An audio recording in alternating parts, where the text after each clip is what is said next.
Exercise मधलं चौथं example आहे हे, बरोबर. काय आहे example? Electric iron of 1100 watt is operated for 2 hours daily. बरोबर आहे, बोलू नका पाठीमाग. एक इस्त्री आहे, या इस्त्रीची पॉवर किती दिलेली आहे? 1100 वॅट दिलेली आहे, बरोबर. आणि किती तास रोज वापरलेली आहे? 2 तास रोज त्याचा वापर आहे. What will be the electrical consumption expenses? म्हणजे त्या ठिकाणी रोज 2 तास इस्त्री वापरली 1100 वॅटची, तर किती एनर्जी कन्झ्युम झाली, म्हणजे किती युनिट जळाले ते आपल्याला काढायचं आहे. आणि काय?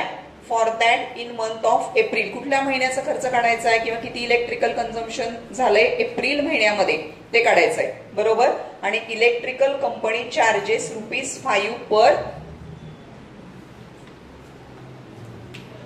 युनिट, बरोबर. इलेक्ट्रिक कंपनी किती चार्ज करते?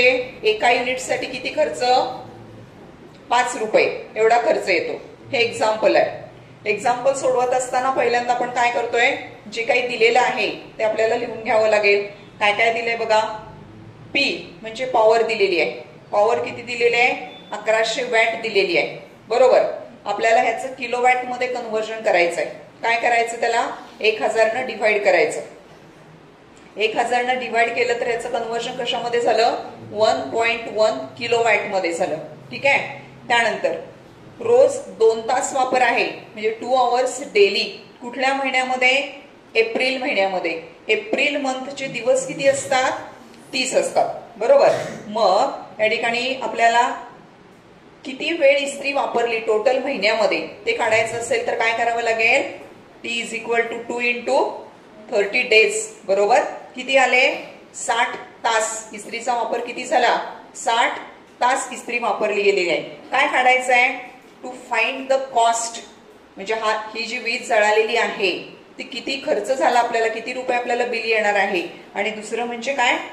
इलेक्ट्रिकल एनर्जी कन्झम्पशन काढायचं आहे. पहिल्यांदा इलेक्ट्रिकल एनर्जी कन्झम्पशन काढायचं आणि त्याच्यावरून कॉस्ट फाइंड करायची, बरोबर.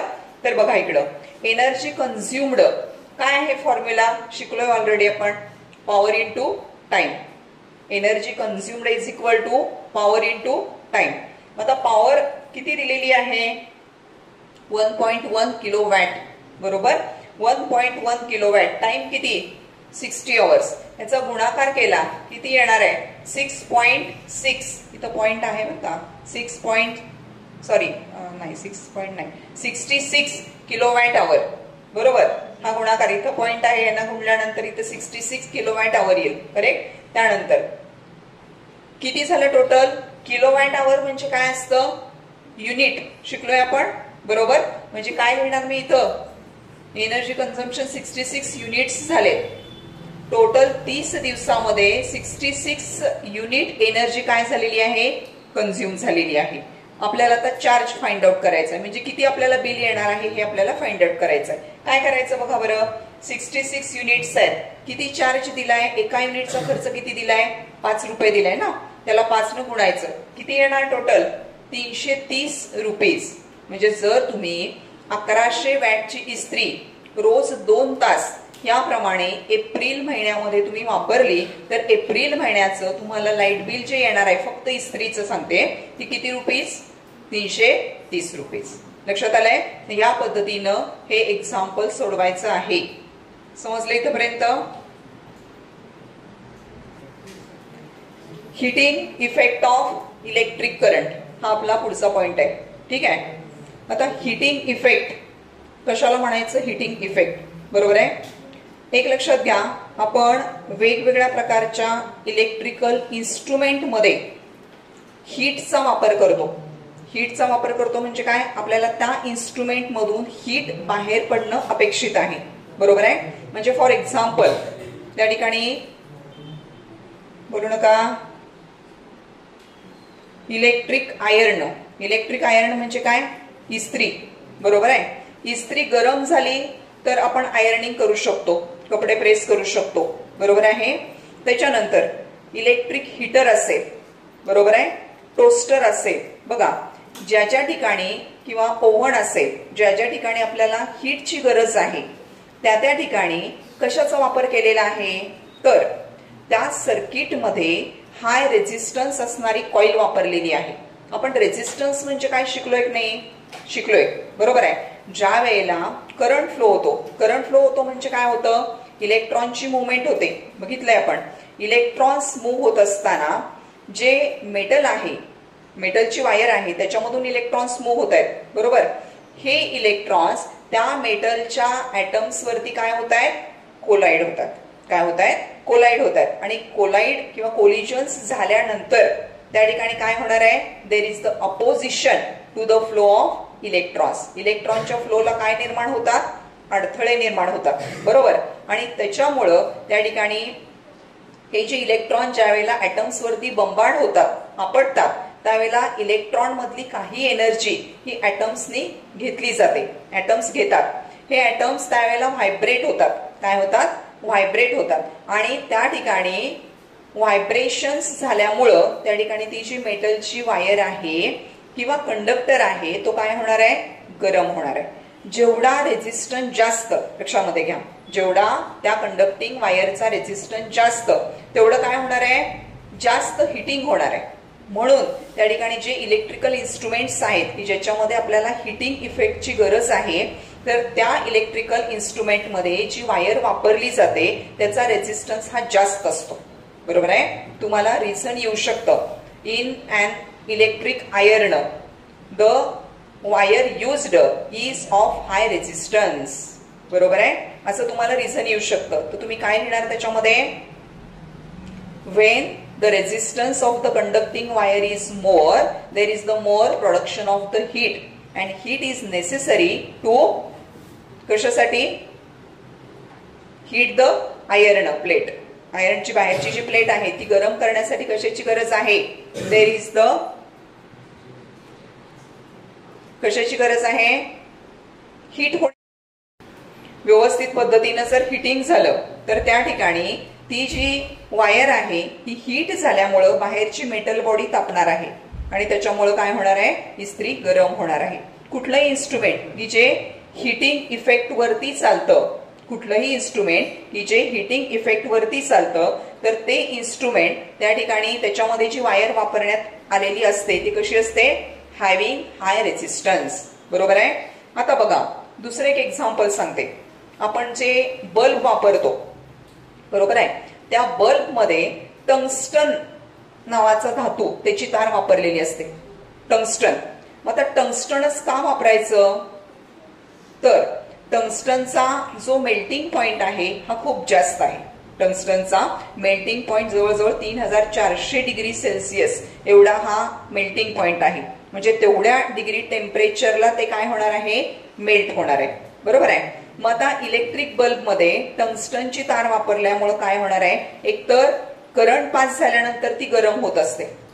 बल्बचं ऑपरेटिंग कसं चालतं बघा, ज्या वेळेला करंट पास होतो त्या वायर मधून त्यावेळेला ती काय होते, गरम होते.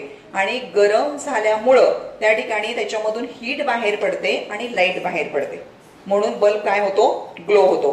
पण तेच जर कमी मेल्टिंग पॉइंटची तार वापरली तर काय होईल सांगा मला, करंट पास झाला की ती वितळून जाईल, बल्ब गेला आपण कधी म्हणतो, तुम्ही जर कधी बघितला गेलेला, ते जुने बल्ब असतात की नाही, आता अलीकडे आपण असे बल्ब्स वापरतो, पण हे बल्ब्स नव्हे, जे टंगस्टनची तार असणारे बल्ब्स असतात पिवळ्या कलरचे, आहे की नाही, त्याच्यामध्ये बघा ज्या वेळेला आपण बल्ब गेला म्हणतो त्यावेळेला ऑब्झर्वेशन करायचं, त्याच्या आतमध्ये जी तार आहे ती तुटलेली असते बरोबर, त्यावेळेला बल्ब जातो आपण असं म्हणतो.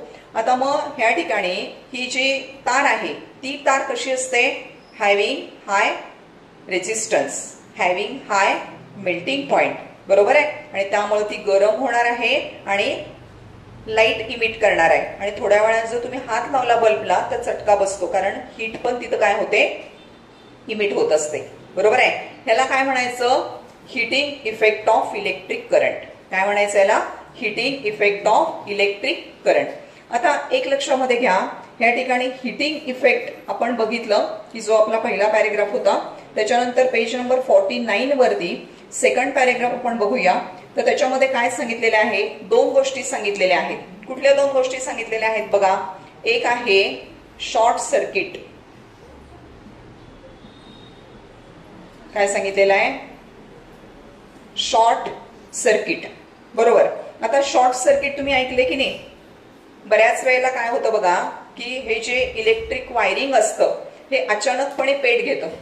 बरोबर. आणि त्याच्या आजूबाजूला त्याच्या कॉन्टॅक्ट मध्ये येणारे जे ऑब्जेक्ट्स आहेत, मग तिथं काही असू शकेल, कापड असू शकेल किंवा त्या ठिकाणी बॉक्सेस असू शकतील किंवा any material which is present in our home, ते जर इनफ्लेमेबल असेल म्हणजे काय, ते ज्वलनशील असेल तर ते पटकन काय करतं, ती फायर कॅच करतं आणि संपूर्ण घरामध्ये काय होऊ शकते, आग लागू शकते. मग हे जे शॉर्ट सर्किट होतं ह्याचं काय आहे रिझन, कशामुळे शॉर्ट सर्किट होतं, तर एक लक्षात घ्या. त्याच्यासाठी पहिल्यांदा तुम्हाला आपला जो स्विच बोर्ड असतो त्याच्याकडे बघावं लागेल. ठीक आहे. त्याच्यामध्ये बघा, तुम्ही जर बघितलं स्विच तर त्या ठिकाणी असे तुम्हाला 3 होल्स दिसतील. बरोबर आहे. आणि त्याच्या आतमध्ये 3 प्रकारच्या वायर त्या होलला जोडलेल्या असतात. करेक्ट. एक जी वायर असते त्याला लाईव्ह वायर म्हणायचं. एक जी वायर असते की जी करंट घेऊन येते. कुठून करंट येणार आहे? MSEB कडून आपल्याला प्रत्येकाच्या घरामध्ये लाईटचं कनेक्शन दिलेलं असतं की नाही. आपल्या जवळचा जो पोल असतो तिथून एक वायर आपल्या मीटर पर्यंत आणून बसवली जाते आणि तिथून आतमध्ये करंट सप्लाय होतो. बरोबर. तर या ठिकाणी ती जी वायर आहे त्याला काय म्हणायचं, लाईव्ह वायर. ठीक आहे. त्यानंतर दुसरी जी वायर असते त्याला म्हणतात न्यूट्रल वायर. काय म्हणायचं याला, न्यूट्रल वायर. आणि तिसरी जी वायर असते ह्याला अर्थिंगची वायर म्हणतात किंवा अर्थ वायर म्हणतात. ठीक आहे. आता शॉर्ट सर्किट होतं म्हणजे काय होतं बघा, जर समजा आपलं इलेक्ट्रिक अप्लायन्स खूप जुनं झालेलं आहे, करेक्ट, आणि त्या इलेक्ट्रिक अप्लायन्सच्या आतमध्ये ह्या 2 वायर्स असतात. बरोबर आहे. या 2 वायरचे समजा काय झाले, ही अशी एक वायर आहे, ही अशी दुसरी वायर आहे. ठीक आहे. ह्याचं कोटिंग निघालेलं आहे आणि काही कारणानं या 2 वायर काय झाल्या, टच झाल्या, एकमेकांच्या कॉन्टॅक्ट मध्ये आल्या. कॉन्टॅक्ट मध्ये आल्याबरोबर काय होतं की त्या ठिकाणी हेवी करंट फ्लो व्हायला सुरुवात होते. काय होतं, हेवी करंट फ्लो व्हायला सुरुवात होते वायर मधून आणि या ठिकाणी इथं स्पार्क होतो, आग एकदम लागते. बरोबर आहे. आणि जर त्याच्या आजूबाजूला काही इनफ्लेमेबल मटेरियल असेल तर ते काय करेल, फायर कॅच करेल आणि संपूर्ण वायरिंग काय होतं, जळत जळत जळत जातं. एका ठिकाणी आग लागली की ते पसरणार ना सगळीकडे, आहे की नाही. मग त्या ठिकाणी असं होऊ नये, शॉर्ट सर्किट होऊ नये म्हणून साठी काय केलेलं असतं, आपल्या प्रत्येकाच्या घरामध्ये त्या ठिकाणी मीटर बॉक्स जवळ किंवा आतमध्ये जो प्रत्येक स्विच बोर्ड असतो त्या ठिकाणी एक फ्यूज बसवलेली असते. काय असते, फ्यूज बसवलेली असते. उत्कर्षा, ही जी फ्यूज आहे या फ्यूज मध्ये एक वायर वापरलेली असते. ती जी वायर आहे ती लो मेल्टिंग पॉइंट असणारी वायर असते. ज्या वेळेला हेवी करंट येतो, लक्षात घ्या, ज्या वेळेला हेवी करंट येतो त्यावेळेला ती जी फ्यूज मध्ये वायर आहे ती मेल्ट होते. ज्या वेळेला काय होईल, शॉर्ट सर्किट होतं म्हणजे काय, या 2 वायर कॉन्टॅक्ट मध्ये आल्या. बरोबर. 2 वायर कॉन्टॅक्ट मध्ये आल्या की हेवी करंट फ्लो व्हायला सुरुवात होणार आहे. पण तो करंट थांबवण्यासाठी त्या ठिकाणी जी फ्यूज असते ती फ्यूज जाते म्हणजे काय, त्याची वायर तुटते. आपण म्हणतो फ्यूज गेली. वायर तुटली की करंट यायचा काय होतो, बंद होतो आणि पुढचं जे काही ऍक्सिडेंट होणार आहे तो काय केला जातो, अवॉइड केला जातो. तर ह्या पद्धतीने हे शॉर्ट सर्किट होत असतं. लक्षात येते. So this is called as the short circuit. काय काय सांगितलं मी बघा, या ठिकाणी आपला जो मीटर बोर्ड आहे, स्विच बोर्ड आहे, त्याच्यामध्ये 3 प्रकारच्या वायर्स आहेत. एक आहे लाईव्ह वायर, एक आहे न्यूट्रल वायर आणि तिसरी असते त्याला काय म्हणायचं, अर्थिंग वायर म्हणायचं. ठीक आहे. काही कारणामुळं जर लाईव्ह वायर आणि न्यूट्रल वायर या एकमेकांच्या कॉन्टॅक्ट मध्ये आल्या तर काय होतं, त्या ठिकाणी हेवी करंट फ्लो व्हायला सुरुवात होते आणि हेवी करंट फ्लो व्हायला लागला की काय होणार आहे, स्पार्क होणार आहे. बरोबर. आणि त्याच्या आजूबाजूला जे इनफ्लेमेबल मटेरियल आहे ते बर्न होऊ शकतं आणि पूर्ण वायरिंग घरामधलं काय होऊ शकतं, पेट घेऊ शकतं. त्याला काय म्हणायचं, शॉर्ट सर्किट म्हणायचं. काय म्हणायचं त्याला, शॉर्ट सर्किट. मग शॉर्ट सर्किट अवॉइड करण्यासाठी काय केलं जातं, इलेक्ट्रिक जे वायरिंग केलेलं आहे, सर्किट जे केलेलं आहे त्याच्यामध्ये काय बसवली जाते, इलेक्ट्रिक फ्यूज बसवलं जातं. बरोबर आहे. इलेक्ट्रिक फ्यूज हे एक असं छोटंसं इन्स्ट्रुमेंट आहे की ज्याच्यामध्ये एक लो मेल्टिंग पॉइंट असणारी तार असते. काय असते, लो मेल्टिंग पॉइंट असणारी तार असते. ज्या वेळेला असा हेवी करंट फ्लो व्हायला लागतो त्यावेळेला ती तार त्या उष्णतेमुळे काय होते, वितळते, आणि तार वितळली की तिथून पुढं करंट जायचं काय होतं, बंद होतं. त्यामुळं करंट थांबला, पुढं काय होणार नाही, जळण्याची प्रक्रिया किंवा शॉर्ट सर्किट काय केलं जातं, अवॉइड केलं जातं. लक्षात आलंय. तुम्हाला ह्याच्यावरती पण एक रिझन येऊ शकतं की why fuse is used in an electric circuit. Electric सर्किटमध्ये फ्यूजचा वापर का केला जातो, ह्याच्यावरती रिझन्सच येतात बऱ्यापैकी. ठीक आहे. आता हे दुसरं रिझन, मगाशी सांगितलं टंगस्टन बल्बचं एक रिझन सांगितलं आणि आता हे दुसरं रिझन सांगितलं. करेक्ट. आता तिसरा जो प्रकार आहे that is called as the, काय म्हणायचं त्याला, ओव्हर लोडिंग. ओव्हरलोडिंग. आता बघा हा, आपण ह्या रूमचा विचार केला, लक्ष द्या इकडं, ह्या रूमचा आपण विचार केला तर या ठिकाणी तुम्हाला 1, 2, 3 आणि 4 ह्या एवढ्या रूम मध्ये 4 त्या ठिकाणी काय बसवलेले आहेत, स्विच बॉक्सेस बसवलेले आहेत. असं करता आलं नसतं का, एकाच ठिकाणी सगळंच हे करायचं आणि एकाच ठिकाणी सगळं जोडायचं, आलं असतं ना. मग का डिव्हाइड केलं असेल, एकाच ठिकाणी जर तुम्ही सगळं जोडला तर काय होतं, त्या ठिकाणी रिक्वायरमेंट ऑफ करंट इन्क्रीजेस. करंटची गरज, रिक्वायरमेंट काय होते, वाढते, बरोबर आहे. आणि रिक्वायरमेंट वाढल्यामुळं त्या ठिकाणी हेवी करंट काय व्हायला लागतो, फ्लो व्हायला लागतो. आणि त्याच्यामुळं जास्त करंट आल्यामुळं एखादं इन्स्ट्रुमेंट की जे तुम्ही जोडलेलं आहे ते डॅमेज होण्याची शक्यता असते. आणि म्हणून एकाच स्विच बोर्डला अनेक त्या ठिकाणी वायर्स ह्या कनेक्ट केलेल्या नसतात. हा एक रिझनचा प्रश्न, म्हणजे हे याच्यावरती एक रिझन येऊ शकतं. लक्षात आलंय की ओव्हरलोडिंग अवॉइड करण्यासाठी तुम्ही काय कराल, म्हणजे असा प्रश्न येऊ शकतो. ओव्हरलोडिंगचा अर्थ लक्षात आला का बघा, एकाच ठिकाणी जर number of wires when they are used on a single switch box, then there is the requirement of heavy current. When the heavy current flows in the circuit, there may be the overloading. Excess करंटची गरज असते आणि access current आला की एखादा appliance काय होऊ शकतं, डॅमेज होऊ शकतं. तर ह्याला काय म्हणायचं आहे, ओव्हरलोडिंग म्हणायचंय. तर हे जे पेज नंबर 49 आणि 50 वरचे 3 प्रश्न मी तुम्हाला सांगितलेले आहेत. तर अशाच पद्धतीचे 3 क्वेश्चन्स तुम्हाला पेपरमध्ये, म्हणजे ह्याच्यातला एखादा प्रश्न तुम्हाला पेपरमध्ये येऊ शकतो. समजलंय का इथपर्यंत बघा. So heating effect of electric current हे आपण इथपर्यंतचा जो पार्ट आहे तो आपण बघितलेला आहे. त्याच्यामध्ये तुम्ही जर बघितलं इथं दिलेलं आहे बघा, डू यू नोचा एक बॉक्स दिलाय, लक्ष द्या सगळे. पेज नंबर 50 वरती डू यू नोचा एक बॉक्स दिलेला आहे. थोडस त्याची माहिती बघा, काय दिलेलं आहे तिथं. खाली काही चित्र दिसत आहेत तुम्हाला, पुस्तक आहेत का, बघा जरा उघडून. त्या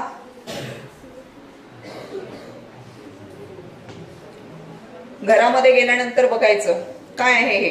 खाली जी चित्र दिलेली आहेत, एमसीबी ऐकलंय का, एमसीबी. एमसीबी म्हणजे काय, मिनिएचर सर्किट ब्रेकर्स. काय म्हणायचं, एमसीबी म्हणजे काय, miniature circuit breakers. So these days miniature circuit breakers switches are used in the homes. When the current in the circuit suddenly increases, this switch opens and current stops. हे जे MCB असतात घरामध्ये एक 3 ते 4 ठिकाणी असे एमसीबी बसवलेले असतात आणि प्रत्येक एमसीबीचं जे कनेक्शन असतं हे वेगवेगळा एरिया त्यानं कव्हर केलेला असतो, बरोबर आहे. ज्या ठिकाणी, बोलू नका, ज्या ठिकाणी काही कारणामुळं हेवी करंट येतो आणि पुढं ते इन्स्ट्रुमेंटला डॅमेज करू शकतं, बरोबर आहे, त्यावेळेला काय होणार आहे, एमसीबी जो आहे तो एमसीबी काय करतो, पडतो. पडतो म्हणजे काय, सर्किट ओपन करतो. सर्किट ओपन करतो, तिथला प्रवाह बंद होतो आणि तिथल्या भागामधली लाईट काय होते, जाते. म्हणजे एखादा आपण फ्रीज जोडलेला आहे तर फ्रीज बंद होणार ऑटोमॅटिकली. का तर तिथे हेवी करंट काही कारणानं आला तर त्याच्यामुळे काय होणार आहे, एमसीबी ब्रेक होणार आहे. म्हणून त्याला काय म्हणायचंय, सर्किट ब्रेकर आहे. छोटे छोटे सर्किट ब्रेकर्स आता बसवले जातात, बरोबर आहे. त्याला काय म्हणायचं, मिनिएचर सर्किट ब्रेकर.